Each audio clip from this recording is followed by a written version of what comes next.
faisons silence dans sa présence. La Bible déclare que Dieu a ancré la destinée prophétique de chaque peuple sur la paume de sa main. Et la destinée du Gabon est également sur la paume de sa main. Il fait la comptabilité de son histoire. Il rythme sa vie et rien ne le surprend. Nous sommes fiers de savoir que notre Dieu est au contrôle de notre nation. Il est le Dieu véritable. La Bible déclare qu'il élève les hommes, il établit les rois de la terre, il est retire quand il veut, comme il veut. Il agit souverainement. Gloire à Dieu. Seigneur, merci pour l'autorité de ta parole. Tu nous instruis par ta parole.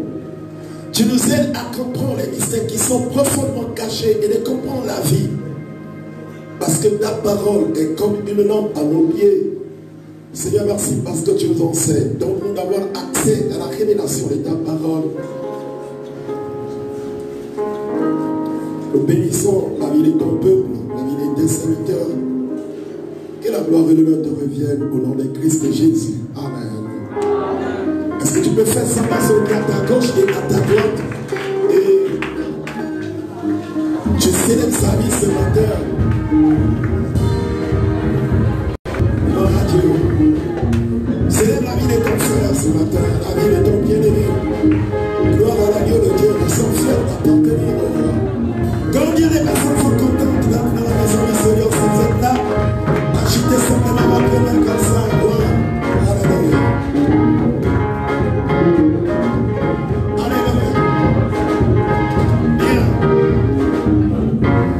Nous sommes donc à tous une communion bienvenue dans la maison du Seigneur. Nous sommes en communion avec nos pères, en communion avec nos fils, en communion avec nos Saint-Esprit, et c'est très important. Pour ceux qui nous rejoignent dans cette assemblée, nous sommes dans une série d'enseignements qu'on appelle la nouvelle création. La génération de la nouvelle création. La génération de la nouvelle création. Nous pensons que la Bible affirme, et c'est ce qui est écrit, une personne en Christ devient une nouvelle créature. Les choses anciennes sont passées et toutes choses deviennent nouvelles. C'est scripturaire, c'est biblique. Et c'est très soutenu. C'est une génération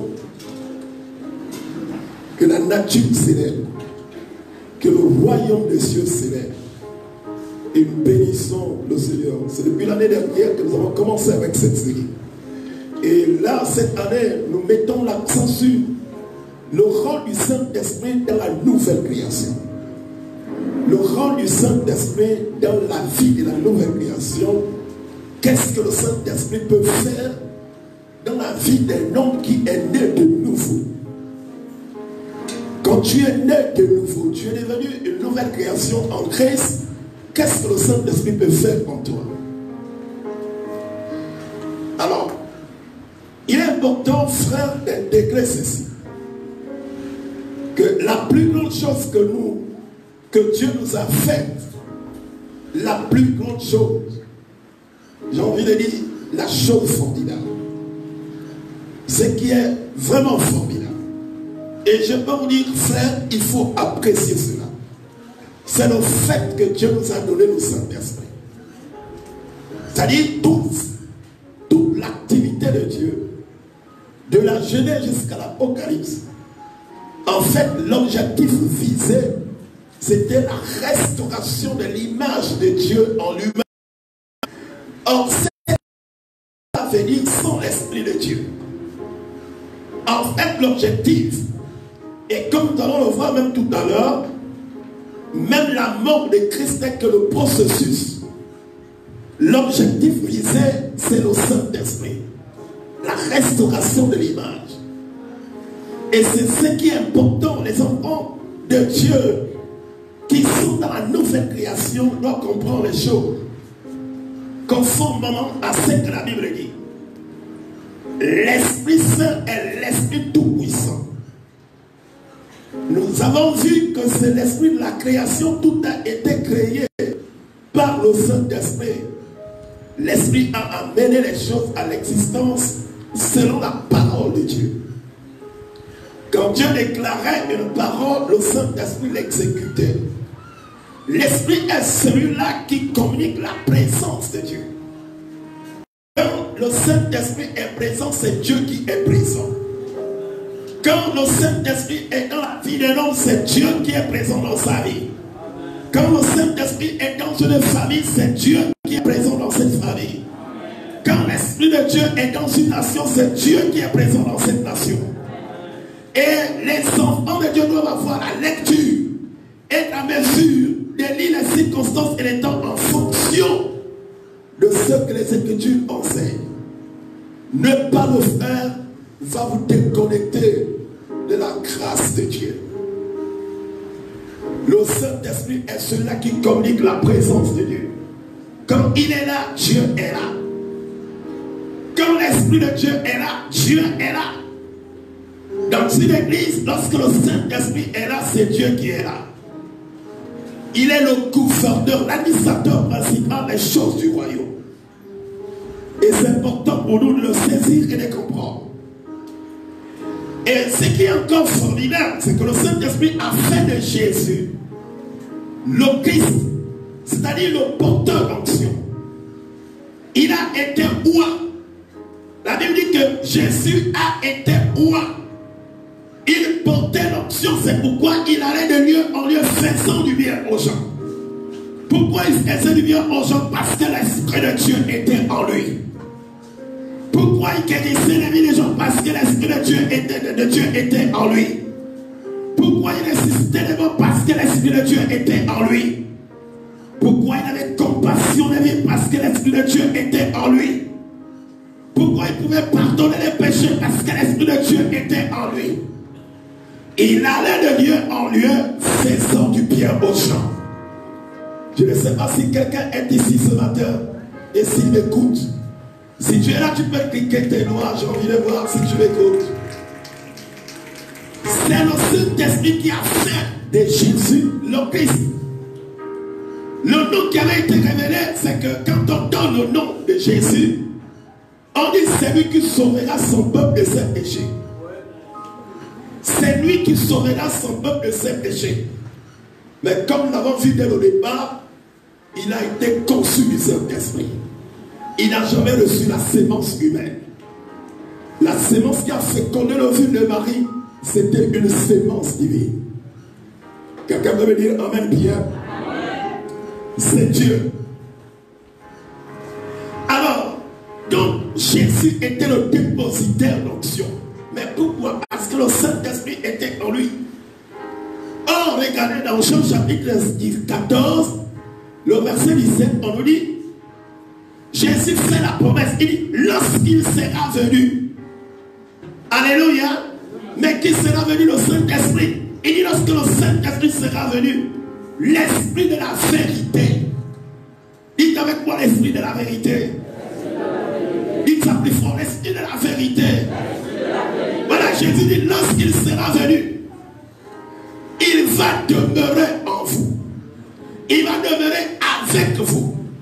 Et il va demeurer en vous. Souvent, les enfants de Dieu ne comprennent pas. Ça veut dire quoi? Quand on dit, il va demeurer avec nous. Viens voir ma vie. Il s'appelle Pater. Pater est avec moi. Ça veut dire quoi? Quand vous l'avez, Pater est avec moi. Il est avec le pasteur Congo. Pater est avec moi. Ça veut dire quoi? Ça veut dire quoi? Ça veut dire que je suis ensemble avec Pater.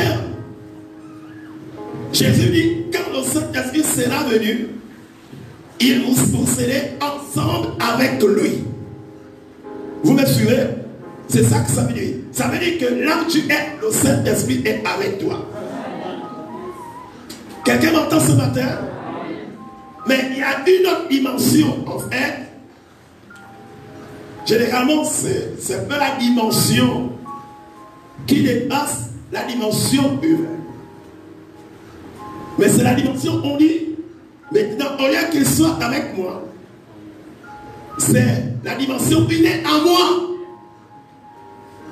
Quand quelqu'un va dire que s'il est en moi, ça veut dire quoi? Ça veut dire qu'il se fond en moi et on devient une seule personne. Vous me suivez? Ça veut dire que moi, quand on me regarde, c'est comme si c'est Adèle qui est là. Il est en moi. Vous me suivez? Vous savez, ceux qui peuvent me comprendre, c'est ceux qui ont fait l'exorcisme, qui ont chassé les démons.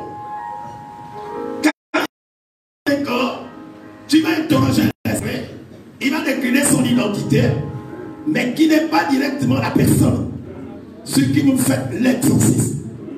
Mais c'est l'esprit qui l'a possédé, qui est en lui. Et l'esprit va parler, il va décliner son identité.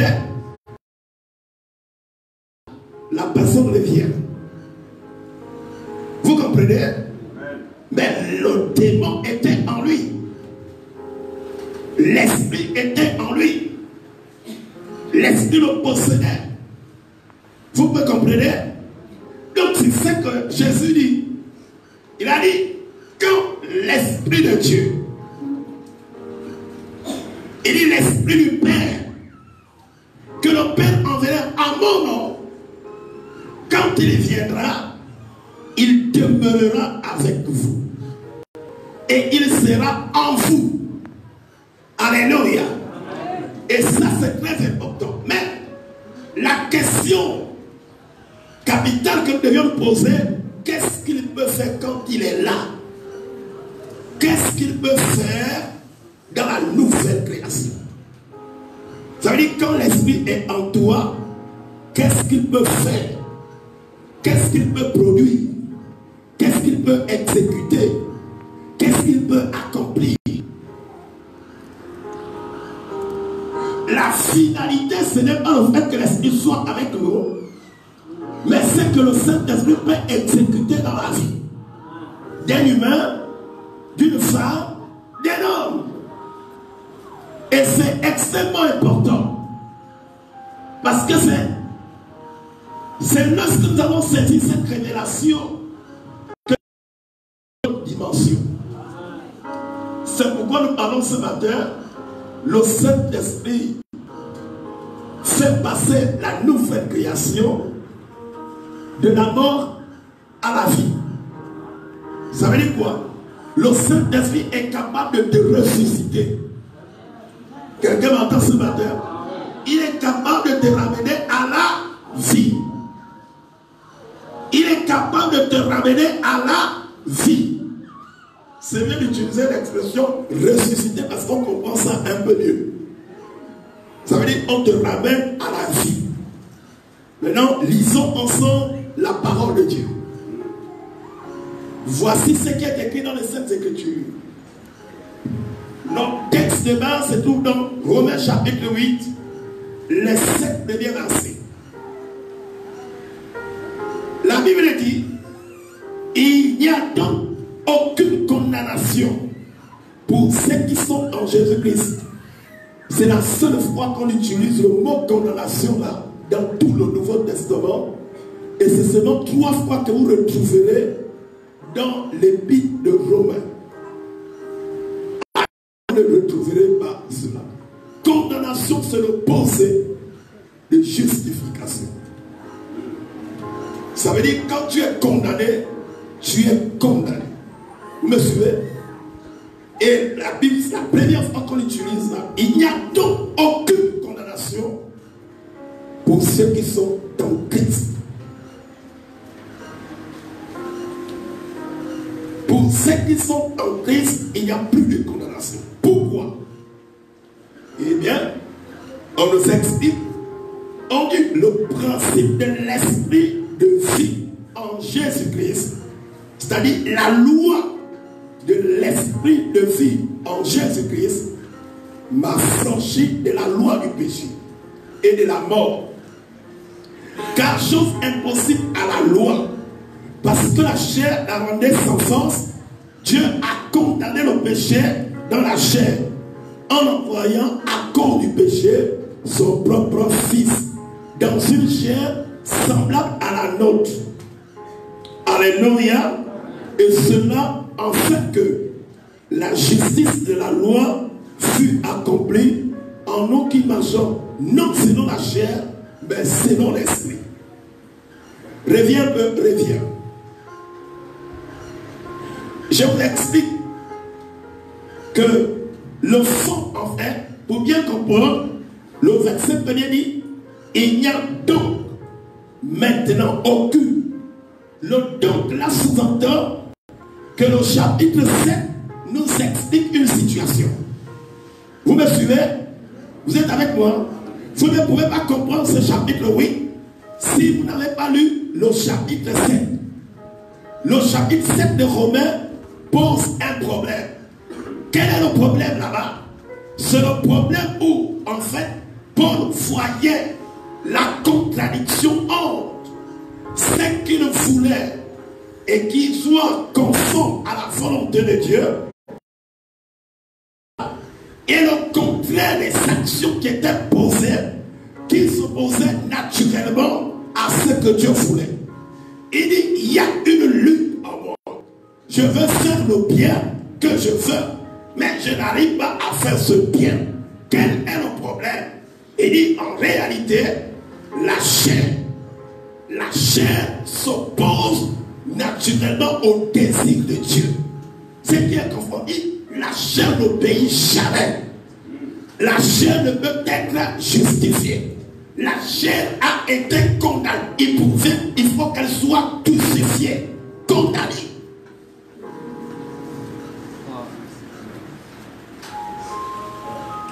Tu ne peux pas parvenir à vivre la vie selon Dieu si tu marches selon la chair.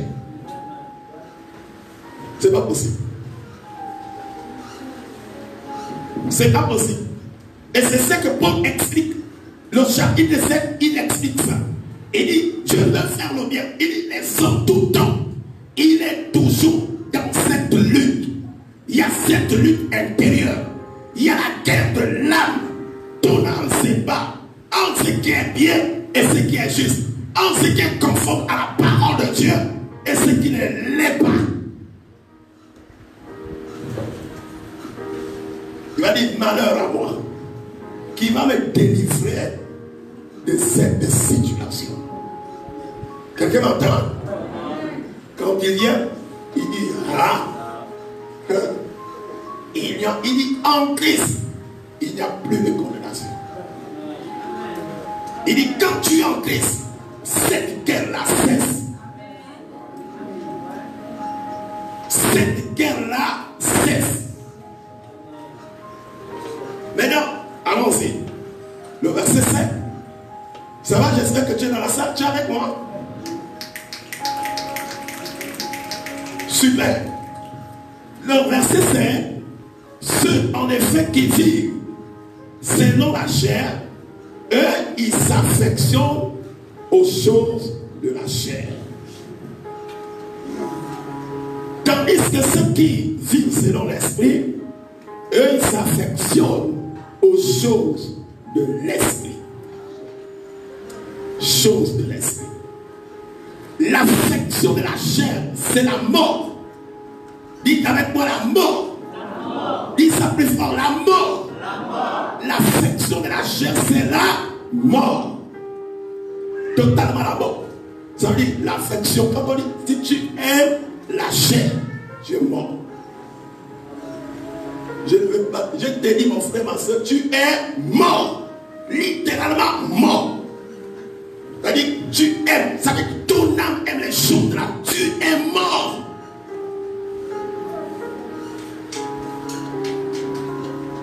Il ne faut pas te tromper. Je te dis ouvertement cette la vie. Comment Dieu te voit? Il te voit mort. Littéralement mort.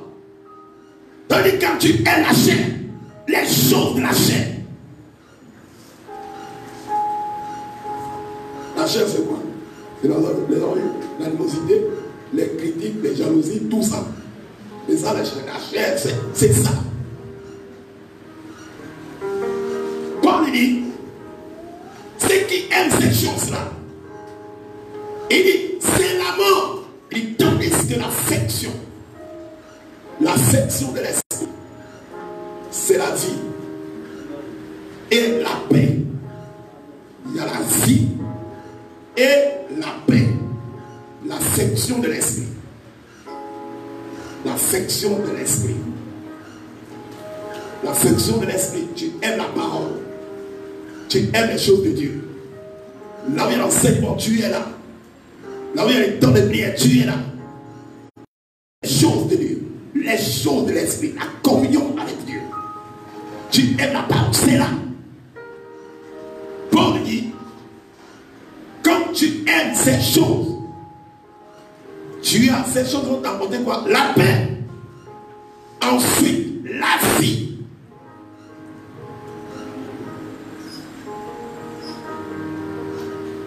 Il dit que l'affection de la chair est inimitié contre Dieu. Parce qu'elle ne se soumet pas à la loi de Dieu. Pourquoi c'est inimitié? Il dit non, la chair ne peut pas se soumettre à la loi de Dieu. La chair ne se soumet jamais. La chair est en contradiction notoire à la loi de Dieu. C'est pourquoi quiconque marche selon la chair, il ne peut pas faire la volonté de Dieu. On ne peut pas s'attendre à ça. Tu ne peux pas faire la volonté de Dieu. Et l'église, le malheur c'est quoi? C'est qu'on a détaché l'église de ce qui apporte la vie et la paix. On a fixé l'église sur les choses sans importance, en faisant du christianisme l'idolâtrie. Parce que vous allez voir encore, les gens attachent plus d'importance au symbole. La croix, par exemple. Là, les gens, ils sont obligés de porter les croix. C'est tout un business. Les croix, les gens portent. Les croix, il y a d'autres de longues croix ici. Mais ça, c'est l'idolâtrie. Le but, c'était pas la croix. Même la mort de Jésus-Christ, Dieu ne poursuivait pas la croix. C'est un processus. L'objectif, c'est que Dieu voulait restaurer son image en lui-même par le Saint-Esprit. Vous savez, après la mort, la résurrection, je vous dis, c'est le processus. Processus. La mort, les souffrances de Christ, la mort, sa mort, il poursuivait un objectif. C'est que l'Esprit du Père descend. Aussi vrai que Jésus-Christ était sur la terre, l'Esprit ne pouvait pas venir. C'est pourquoi il disait aux disciples qui étaient en fait troublés, désemparés, ils étaient inquiets. Jésus va les rassurer et dit, oh, ne vous troublez pas. Il est avantageux pour vous que je m'en aille. En fait, que la promesse, c'est que le Père a promis, c'est que je vous ai annoncé, c'est que je vous ai expliqué, que ça défend.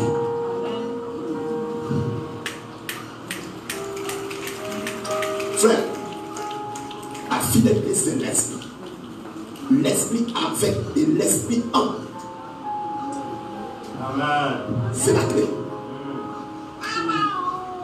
C'est pas si quelqu'un est dans la salle. Mais c'est très important de comprendre ça. Donc nous parlons de ça pourquoi? Parce qu'il est important pour vous d'apprécier ce que l'Esprit de Dieu est capable de faire. Nous allons parler de la problématique de la mort dans un premier temps. Quand l'Esprit te fait passer de la mort à la vie, la mort renvoie à quoi exactement? Est-ce que la mort, c'est souvent ce que nous pensons dans notre esprit, la cessation de la vie? Qu'est-ce que ça signifie? Qu'est-ce que la Bible dit exactement lorsqu'elle parle de la mort? Est-ce que la conception de la mort, c'est ce que nous voyons aujourd'hui? Lorsqu'il n'y a plus de vie, on dit le Saint-Esprit nous fait passer de la mort à la vie. Ça signifie quoi? Dans la Bible, le mot a plusieurs expressions. Et je veux que tu suives. Le prénom, c'est dans Éphésiens chapitre 2, verset 12. Quand on parle de la mort, on parle du péché. En fait, c'est le système du péché. C'est le principe. Enfin, on va parler du principe du péché. Ce principe, d'ailleurs, la mort est rentrée dans l'humanité à cause du péché. Avant que l'homme ne puisse mourir physiquement, il était déjà mort spirituellement. Quelqu'un est avec moi ce matin? Ça veut dire que la mort était déjà rentrée dans l'humanité avant que l'humain ne meure. Avant que le premier homme ne meure, la mort était déjà rentrée dans l'humanité. C'est rentré à cause de quoi? À cause de la désobéissance d'Adam et Ève. Dieu avait dit, le jour que vous mangerez l'arbre de la connaissance du bien et du mal, le même jour, vous allez mourir. Vous entendez? Et donc Adam et Ève, le jour où ils ont mangé, le jour où ils ont mangé cet arbre-là, c'est le même jour où ils sont morts. C'est le même jour où la mort est entrée. La mort, c'est la séparation d'abord d'avec Dieu, la présence de Dieu. Et Satan a été séparé de Dieu, précipité loin de la présence de Dieu, avec les 1/3 des anges qui ont épousé son idée.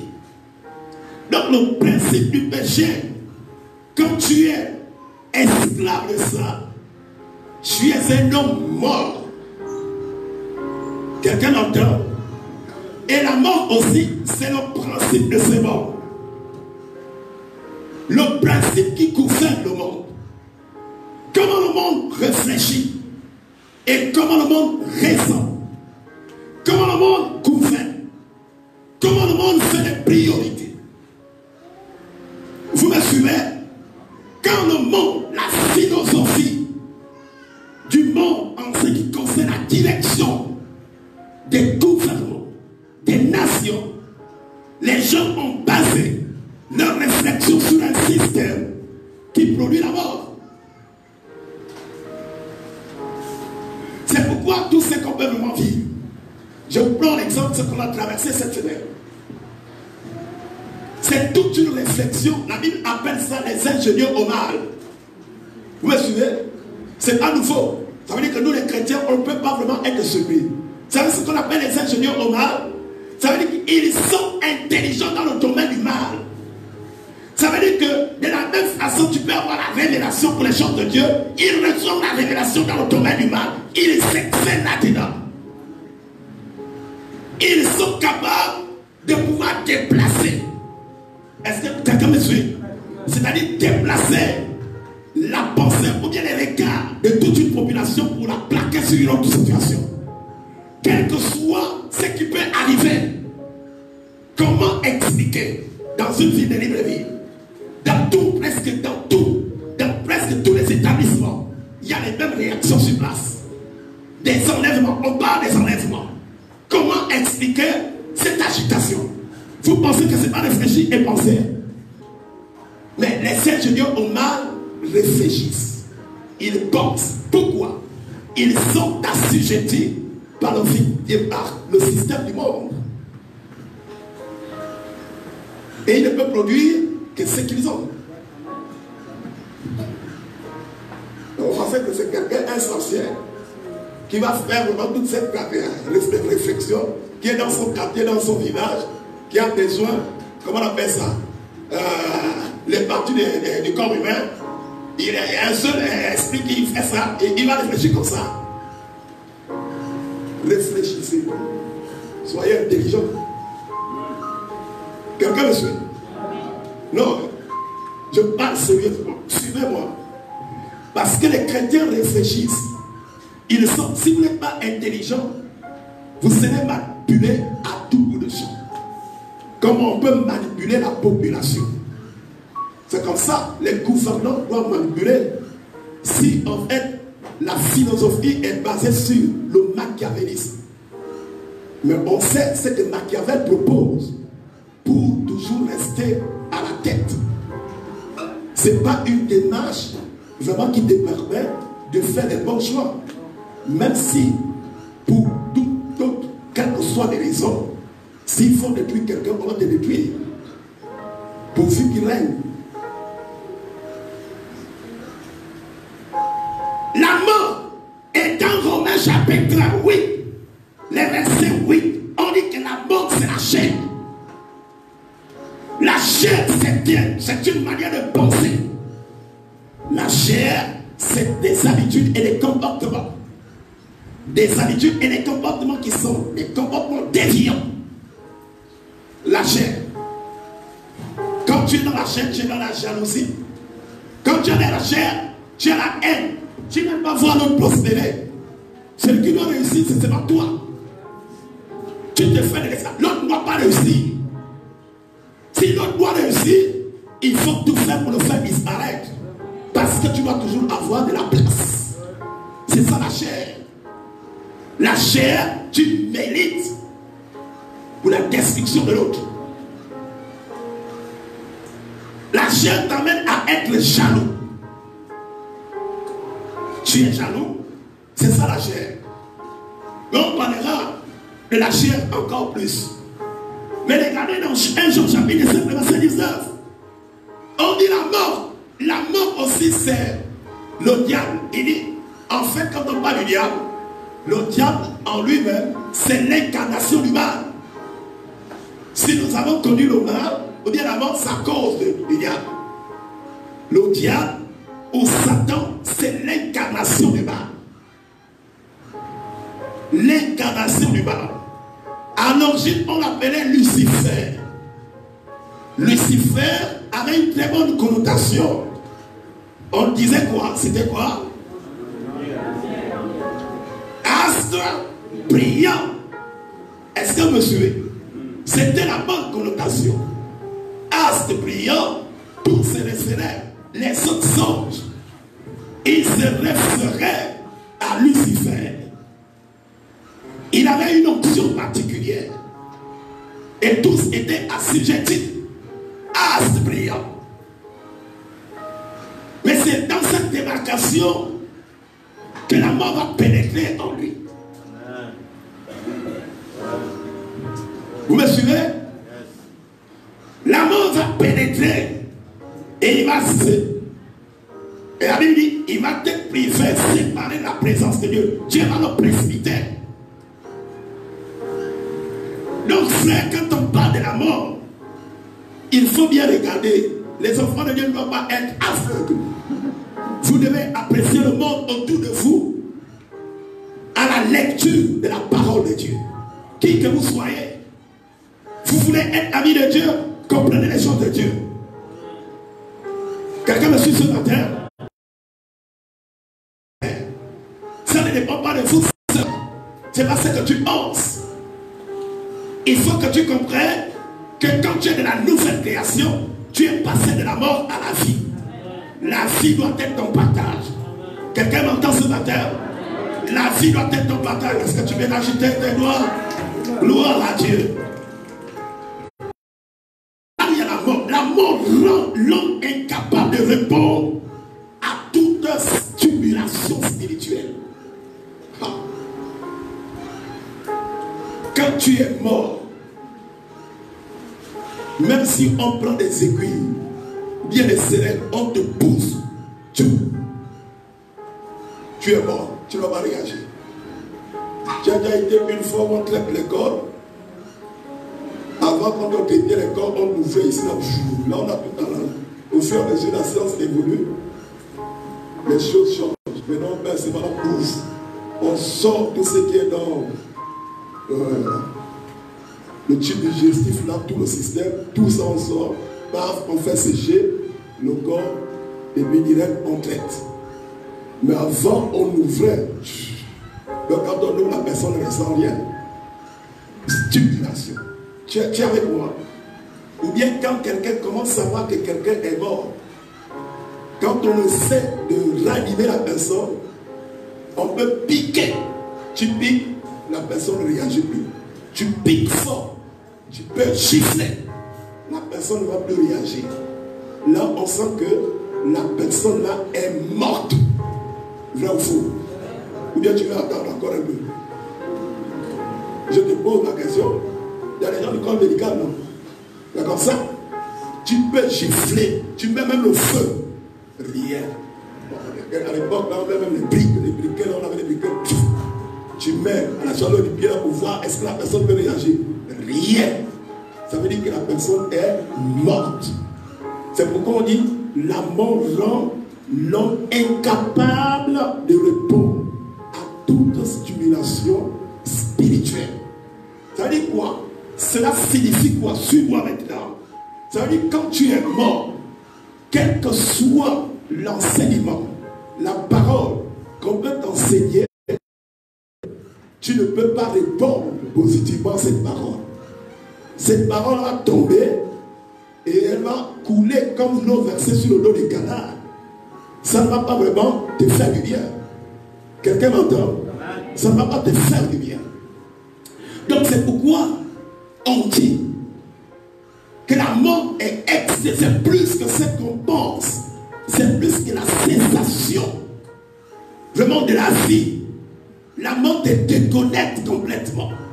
C'est pourquoi quand tu es dans cet état, tu ne vas pas réagir même quand le Saint-Esprit va te parler. Tu deviens insensible à la foi de l'Esprit. Certains signes qui présentent la mort spirituelle.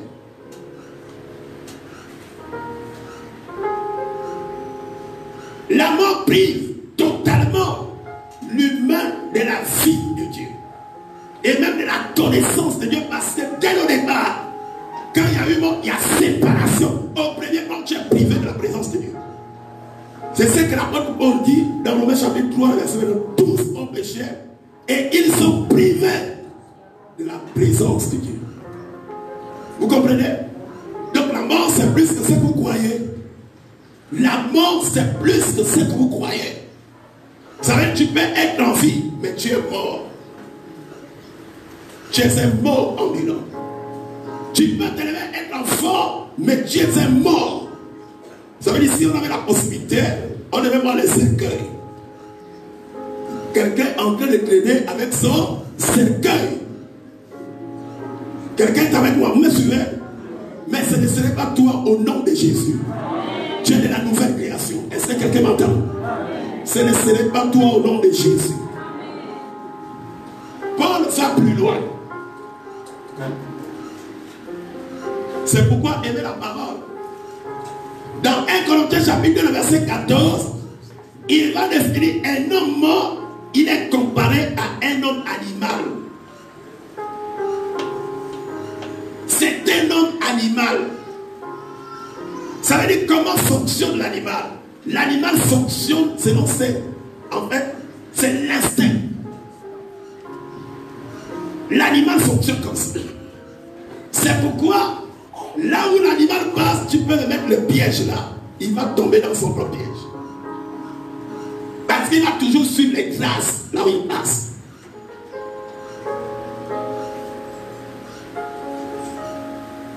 L'animal, regardez le comportement d'un animal. Et ça va vous permettre de voir comment les humains fonctionnent. Et vous allez voir la preuve de la mort dans l'humanité. Parce que les hommes sont comparés aux animaux, bêtes des champs. Ils ne suivent pas la logique. Dieu propose la science, mais eux, ils pensent que par leur propre savoir, ils peuvent s'en sortir.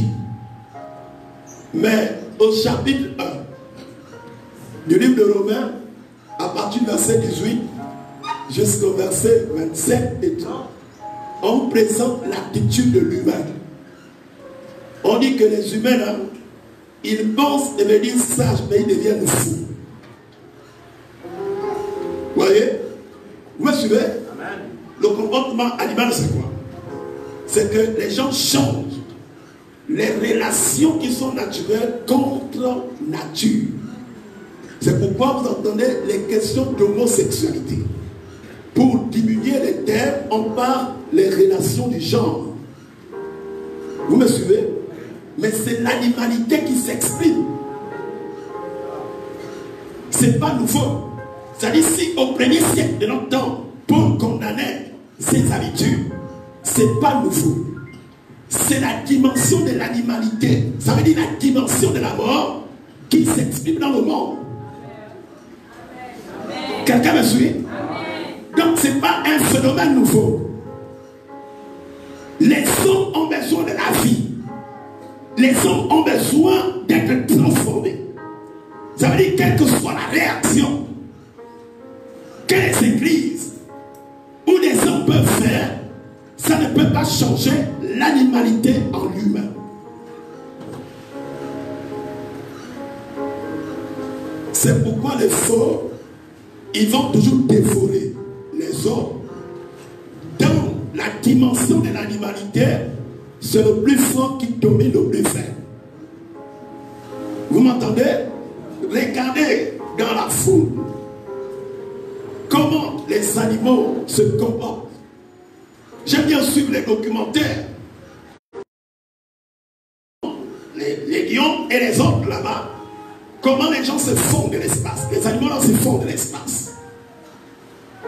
Et ils vivent au détriment des autres plus faibles. Sauf quand ils ont faim, ils sautent, ils écrasent. C'est l'animalité qui fait qu'on écrase le plus faible. On a du garde à personne. C'est ça l'animalité. Mais tu n'es pas comme ça. Tu es la nouvelle création.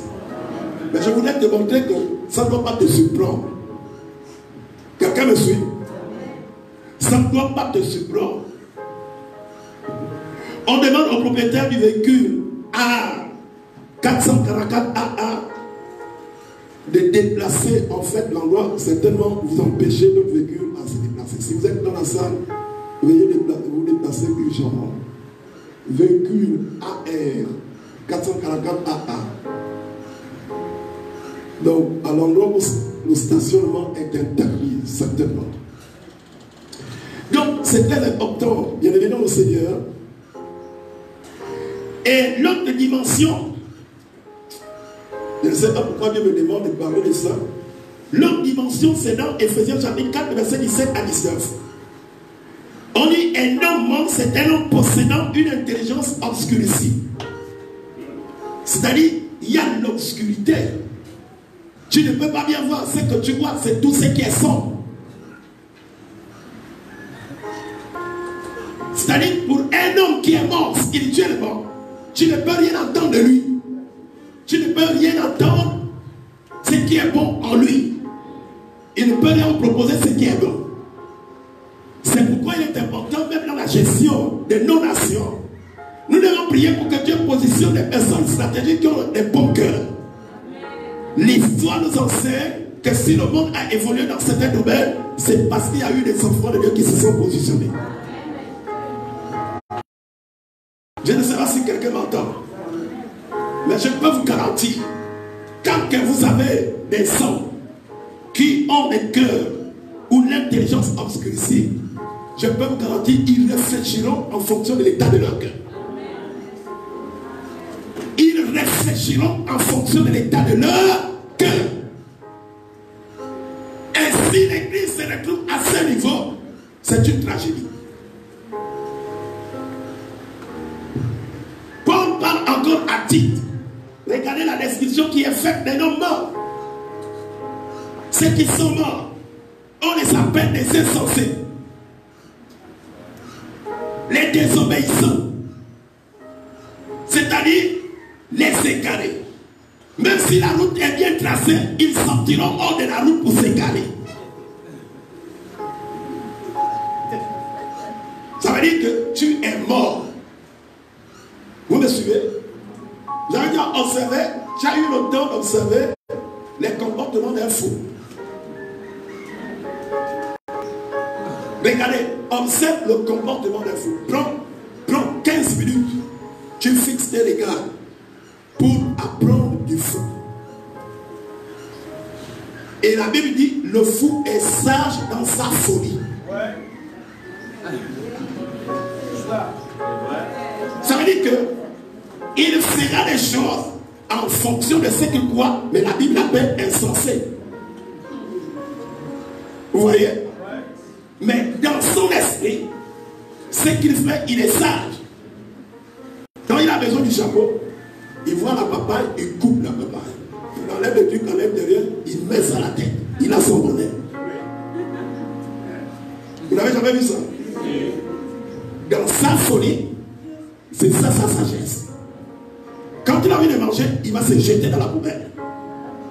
Et il pense qu'il y a des repas copieux là-bas. Et il le mange. Vous voyez?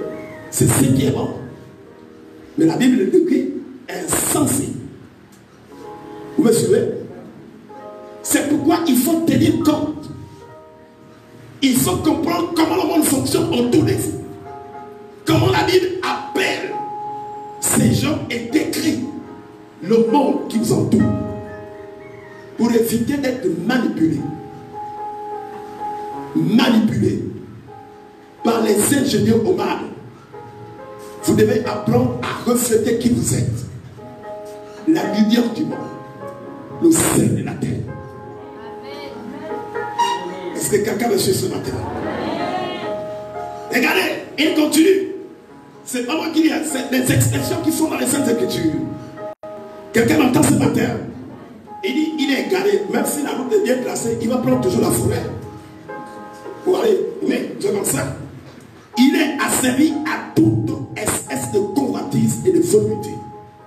L'homme charnel, c'est ça. L'homme qui est mort, c'est comme ça. Même s'il vient dans l'église, il est bizarre. Toutes les convoitises, là, c'est lui. C'est pourquoi, seul, quand tu vois quelqu'un courir après toi, il est dans l'église. Il faut savoir que c'est un homme spirituellement qui est mort. Et tu as besoin de proclamer la guérison de son esprit. Tu as dit, sœur, frère, assois-toi un peu. Tu ne sais pas que je suis de la nouvelle création. C'est la même chose. Il y a des sœurs comme ça.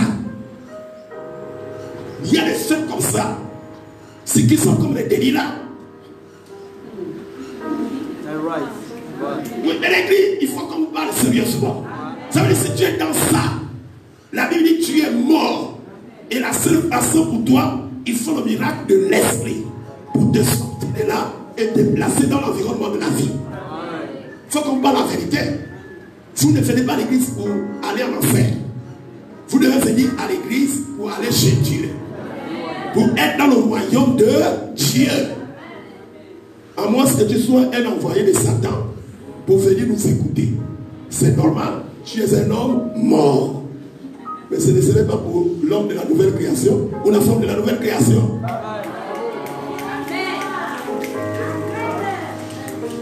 Vous êtes avec moi ce matin?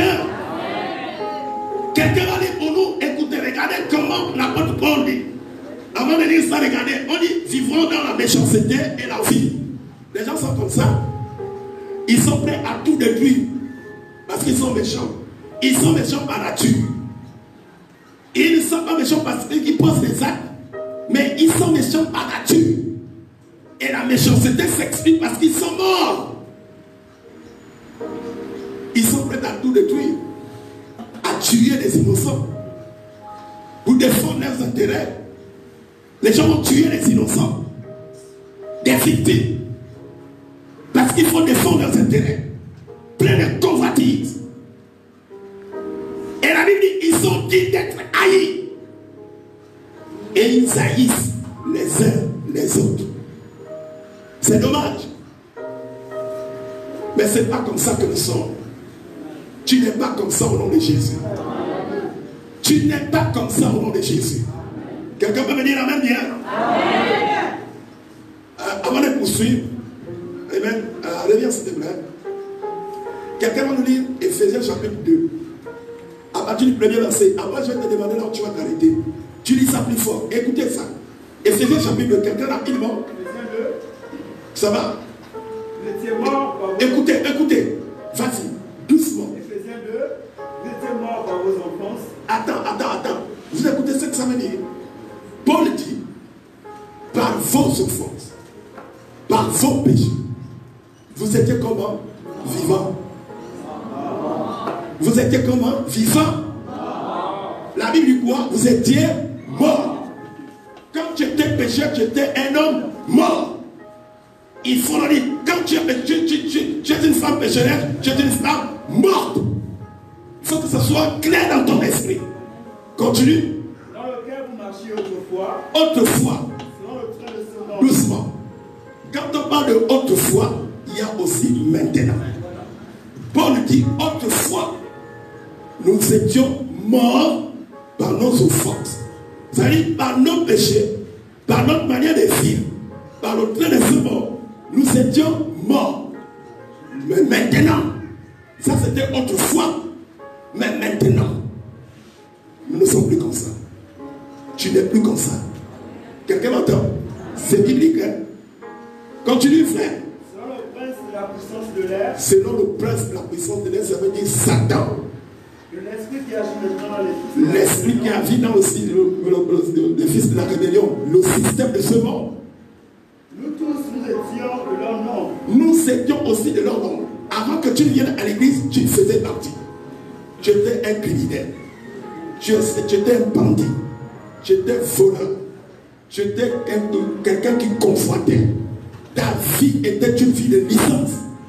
Qui d'autre encore? Ajoute encore. Et nous vivions autrefois selon les convoitises de notre chair. Et selon le convoitise de la chair. Quand les femmes partent, tu t'arrêtes pas. Tu veux poursuivre, tu veux connaître toutes les femmes de la terre. C'est ça. Accomplissant la volonté de la chair. Accomplissant la volonté de la chair. Voici ce qui a enfermé les. La chair rentre en collision avec le désirs de Dieu. Tu ne peux pas être dans la chair et faire la volonté de Dieu. Tu es un ennemi du royaume. Si tu vis dans la chair et ensuite être dans l'église, tu es un ennemi du royaume. Tu vis dans la chair et tu deviens chanteur ou bien musicien, tu es un ennemi du royaume. Tu vis dans la chair et tu es membre de la sécurité, tu es un ennemi du royaume. Tu vis dans la chair et tu es au niveau du conseil presbytéral, tu es un ennemi du royaume. Beaucoup. Tu entends avec moi? Il faut que ce soit clair. Et nous étions par nature les enfants de colère. C'est bon? Et nous étions par nature les enfants de colère. Par nature. Ça veut dire un enfant de colère. C'est-à-dire que tu étais destiné à la colère de Dieu. Quand Dieu te voit, pas d'avenir. Quelqu'un m'entend ce matin? Il faut que ce soit clair. Je veux vous parler sérieusement. Dieu, il est Dieu. Il a fait les cieux sur la terre. La Bible dit, il ne change pas. Mais nous les humains, nous changeons par les temps et les circonstances. Notre vie sur la terre, c'est juste un peu. Et la Bible compare ça comme une fleur de champ. Ça veut dire le matin, elle s'épanouit, le soir, elle tombe. Quelqu'un m'entend? Tu ne peux pas devenir grand. Même il y a des gens qui sont devenus grands avec l'Église. Connaissez l'histoire de Nebuchadnezzar? C'était le royaume. Personne ne pouvait résister.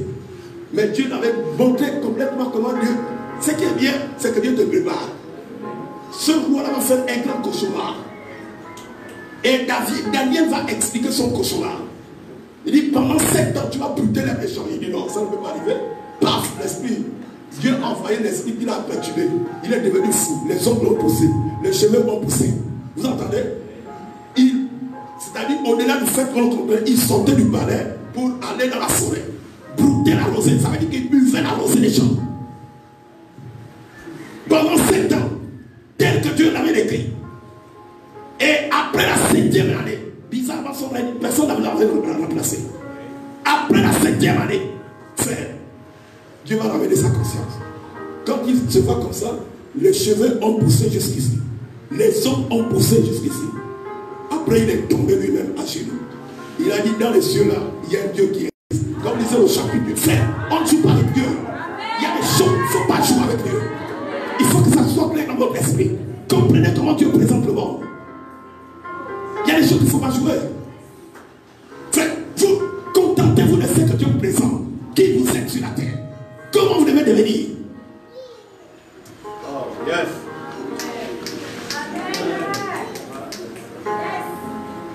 Ne soyez pas perturbés par ce qui se passe. Ça, il y a des gens qui vivent au christianisme, qui pour faire leur nation, on ne voit pas. Ils prient dans les grottes.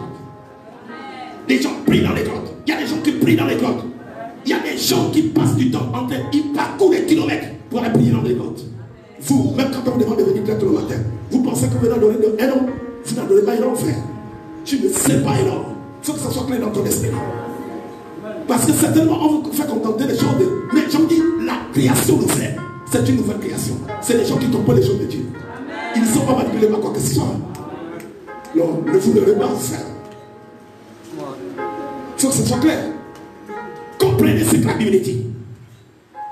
Ne jouez pas avec votre vie. Il y a des choses, vous pouvez jouer avec tout le monde, mais ne jouez pas avec votre destinée. Ne jouez pas avec votre destinée. Ne jouez pas avec ça. Il ne faut pas jouer avec ça. Ma soeur, je te passe sérieusement. Dieu peut te retirer le souvenir. J'ai vu des gens qui sont partis, ils ont été dans 5 ans, ils sont partis, dormi, le lendemain matin, on vient crier son nom sur le lit. Ça veut dire que tu n'as pas le temps de te repentir. Tu n'as pas le temps de te repentir. Se repentir, c'est une grâce. Il y a des gens qui se repentent à quelques jours près, avant la mort. C'est une grâce. Mais il y a d'autres qui n'ont pas cette grâce. Il y a d'autres qui n'ont pas cette grâce. Ça veut dire que quand tu viens dans la maison du Seigneur, tu as cette grâce. Dieu te donne déjà cette grâce de te conformer. La vie, c'est une grâce. La Bible dit aujourd'hui, c'est le jour du salut. Demain, conformez votre identité. Regardez qui vous êtes en Christ. Comment Dieu vous les valorise. Regardez la mort de Dieu. Dieu accepte de mourir. Il accepte de mourir. Il prend la forme humaine. Tout ceci parce qu'il avait l'objectif. Vous savez, non, ne pensez pas que la croix c'était la finale. La finalité, c'est pas la croix. Tout ne s'arrêtait pas à la croix. La croix, c'était un processus. Tout ne s'arrêtait pas à la croix. La croix, c'était un processus. L'objectif, c'est que le Saint-Esprit vienne en toi, avec et en toi. C'est pourquoi il est venu mourir.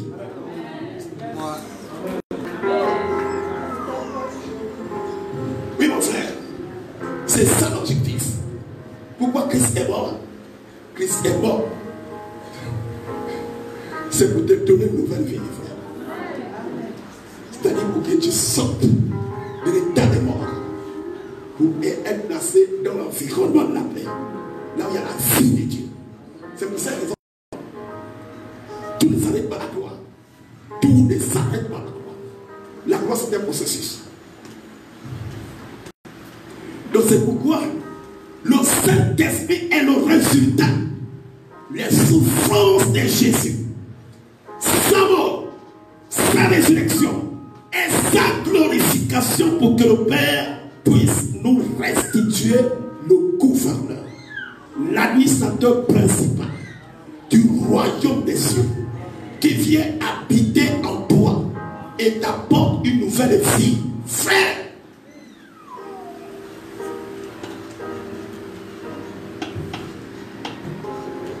le monde attend avec un ardent désir la révélation des fils de Dieu. Où que tu sois, reflète cette identité. Quoi que tu fasses, défends-toi. Tu as reçu la vie de Dieu. Quand l'Esprit est là, il va t'arracher du pouvoir de la mort. Pouvoir de la mort. La mort, avec plus d'au-dessus sur toi, le Saint-Esprit vient. On dit quand l'Esprit vient comme, je vous dis, l'ennemi, il vient comme un feu. L'Esprit de Dieu vient. Quand il rentre en toi, si Satan ou l'adversaire avait pris un seul chemin, le jour là quand le Saint-Esprit s'élève dans ta vie, je te dis mon frère, le diable avec tout son système, avec tout son système, la sorcellerie, le vampire, le manque de succès, de réussite, le manque d'avenir, tout ça, ça cherche 7 chemins pour fuir, pour déguerpir. C'est parce que le mot qui est le plus fort, c'est quoi? Jason. Quel est le mot le plus fort? Déguerpir. Pour prendre la fuite. Quel est le mot le plus fort? Il y a une l'expression terre à terre, talon au dos. La vitesse. Terre à terre. Et dans l'autre coin, Gilanjo. Voilà.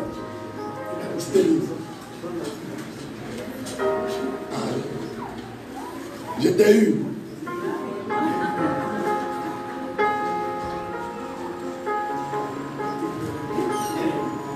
L'esprit est tout ce dont nous en avons besoin. C'est pour marcher dans la vie victorieuse. À partir de ce matin, tu dois prendre une décision, qui que tu sois. Parce que seul le Saint-Esprit peut te donner la victoire sur le péché, sur la chair, pour ce monde, et même sur Satan. Tu ne peux pas vivre la vie spirituelle sans l'esprit. C'est pourquoi Dieu a résolu. Et Jésus a dit, il est avantageux pour vous que je m'en aille. Je prie que tu comprennes cela ce matin. Je ne sais pas qui tu es, mais Dieu a voulu te parler. Est-ce que quelqu'un est avec moi ce matin? Nous allons nous arrêter par là. L'Esprit est le seul. Le Saint-Esprit nous a franchi du pouvoir du péché et de la mort. Le fait affranchi, c'est éléotero. Ça veut dire libérer. Ça veut dire quand le Saint-Esprit est là, il te libère. C'est pourquoi ceux qui s'affectionnent aux choses de l'Esprit trouvent la paix et la vie. Si tu aimes les choses de l'Esprit, tu auras la paix et la vie. La vie chrétienne ne deviendra pas ennuyeuse. Ce ne serait pas un fardeau lourd à porter. Pourquoi? Parce que tu t'affectionnes. Tu aimes les choses de l'Esprit. Tu aimes la méditation de la parole. Tu aimes la prière. Tu aimes la communion avec les frères. Tu aimes la Sainte Seine. Tu aimes tout ce que Dieu te présente pour vivre une vie profonde et réelle.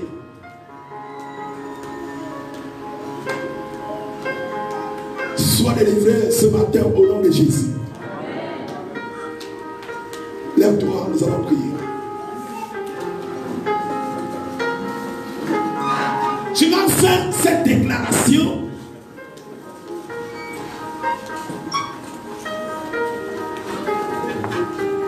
Deuxième aspect de cette méditation, nous allons voir maintenant la problématique de la vie.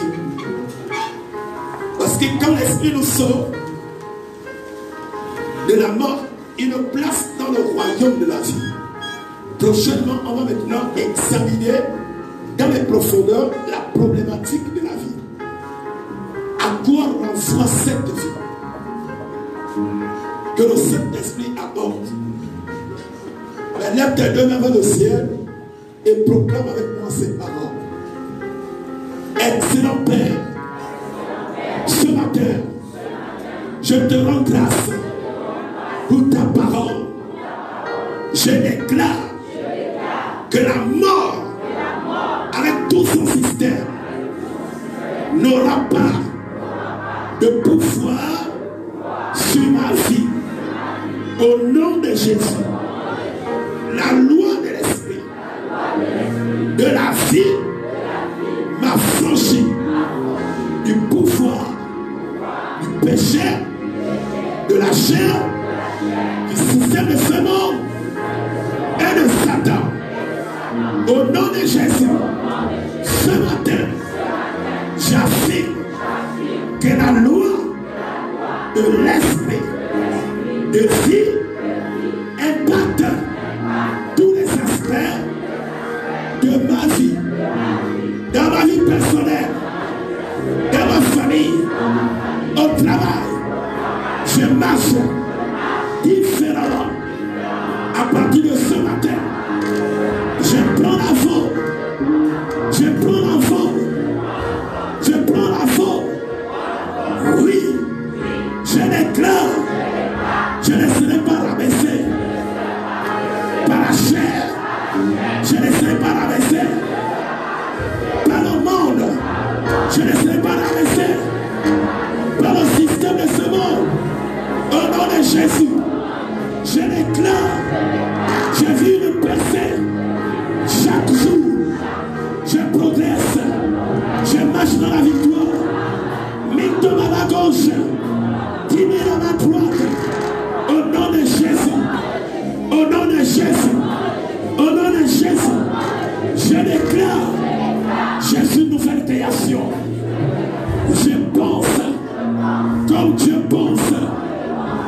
pense et j'agis comme le Saint-Esprit agit dans ma vie.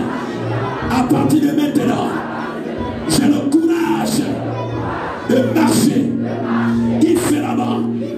Autrefois, j'étais de ce monde, mais maintenant, je suis un homme nouveau. Gloire à Dieu. Acclame le Seigneur. Acclame le Seigneur. Acclame le Seigneur. Acclame le Seigneur. Acclame le Seigneur. Acclame puissamment le Seigneur.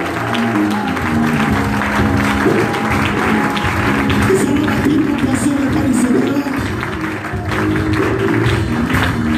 Tous ceux qui sont baptisés par inaction, bien sûr, vous pouvez rester debout, c'est une leçon, pas vous rester assis. Et tous ceux qui ont décidé de changer de vie, vous étiez à votre grade et puis vous marchez autrefois dans la chair. Mais maintenant vous avez décidé de vous repentir. Tel que je suis en moi sans rien, sinon ton sang versé pour moi, et ta foi qui m'appelle, à toi je viens. Tel que je suis. D'accord, les chants peuvent nous aider. Doucement, vous avez mené ça tout à l'heure.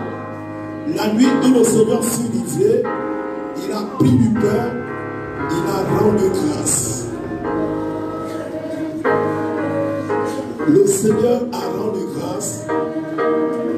Nous allons prier pour le pain et nous allons prier également pour la coupe. Voilà. Élève ta voix, prie le Seigneur, le pain et la coupe. Merci pour le pain et merci pour la coupe. Nous sommes en train de célébrer notre Pâques. La Pâques réaffirme ce processus qui nous permet de vivre la réalité de la vie nouvelle en Christ par le Saint-Esprit. Ce matin, nous bénissons le pain, sément du corps de Christ qui a été brisé pour le pardon de nos péchés. Et nous bénissons également la coupe, qui est le sément du sang de Jésus, qui a coulé pour l'établissement d'une nouvelle alliance. Nouvelle alliance. Nouvelle alliance. Ces éléments affirment que l'œuvre achevée de Christ a été agréée et nous sommes les bénéficiaires. L'Esprit de Dieu, le gouverneur par excellence, l'administrateur principal des choses de Dieu, au milieu de nous, nous donne de marcher dans la victoire. Au nom de Christ Jésus. Amen.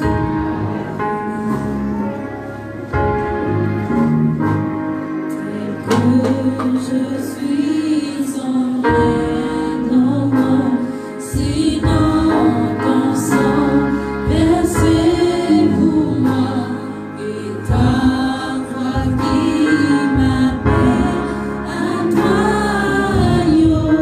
de Dieu je viens.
c'est pour moi. Mais c'est pour moi. Et ta voix, Ta voix qui m'appelle à toi, agneau de Dieu, je viens. je viens. Je viens.